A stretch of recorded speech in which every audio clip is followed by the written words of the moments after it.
Coverage you can count on begins tonight with state legislators talking about a bill that would ban critical race theory in schools.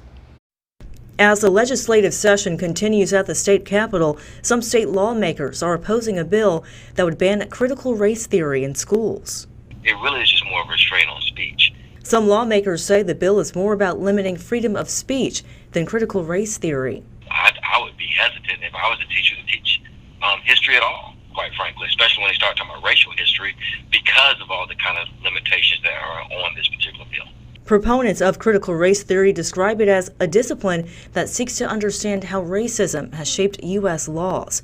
The bill would prohibit teaching that the U.S. is a systematically racist country. While some supporters of the bill say parents should have more control over what their children learn in classrooms, Senator Harold Jones says the language of the bill would make it hard to teach important parts of history. Whether it was something like the Hamburg Massacre or the Three-Fifths Compromise, you start finding that just historical facts probably would have to be excluded, and that's very problematic because to be a citizen in the United States, just be an overall good citizen, you need to know all aspects of history and historical relationships, especially between the races.